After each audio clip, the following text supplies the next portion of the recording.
ಡಿಕೆಶಿ ಅವರು ತೋಟದ ಒಂದು ಮನೆಯಲ್ಲಿ 30 ಶಾಸಕರು 3 ಸಚಿವರ ಜೊತೆ ಡಿನ್ನರ್ ಮಾಡಿದ್ರು. ಒಂದ್ ಕಡೆ ಹೇಳ್ತಾರೆ 5 ವರ್ಷ ಸಿಎಂ ಸಿದ್ದರಾಮಯ್ಯ ಅವರೇ ಮುಂದುವರಿತಾರೆ, ಅದಕ್ಕೆ ಪ್ರತಿಸ್ತರವಾಗಿ ಇವ್ರು ಮಾಡಿದಾರೆ.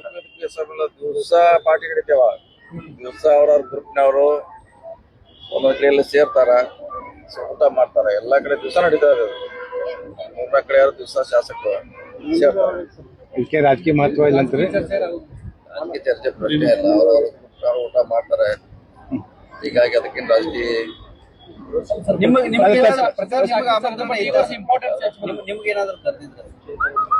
ಇಲ್ಲ. ನಮ್ಗೇನಾದ್ರು ಅದ್ರ ಬಗ್ಗೆ ಐಡಿಯಾ ಇಲ್ಲ. ದೊಡ್ಡನವ್ರೇನೋ ಕರೆದ ಅದ್ರ ಬಗ್ಗೆ ಐಡಿಯಾ ಇಲ್ಲ. ಹೀಗಾಗಿ ನೀವೇನು ಆರ್ಗನೈಸ್ ಮಾಡ್ತೀರಾ?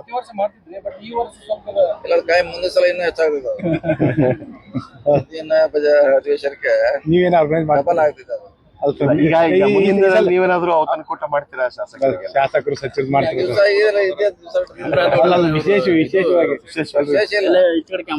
ಇನ್ನೇ ಒಂದ್ ಗಂಟು ಮೊನ್ನೆ ಎಸ್ಟಿ ಆಯ್ತು, ಎಸ್ಸಿ ಇದೆ.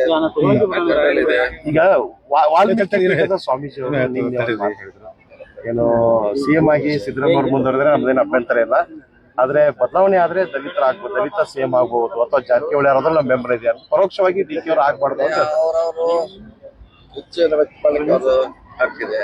ಅವ್ರು ಹೇಳ್ತಾರೆ, ನಾವ್ ಯಾರು ಡಿಕೆಶಿ ಪರವಾಗಿ ಹೇಳ್ತಿದ್ದಾರೆ, ಪರಮೇಶ್ವರ್ ಪರವಾಗಿ ಹೇಳ್ತಾರೆ, ನಮ್ಮ ಪರವಾಗಿ ಇದೆ, ಸಿಎಂ ಮುಂದುವರಿಬೇಕಂತಿದೆ. ಅವರವರ ಅಭಿಪ್ರಾಯ.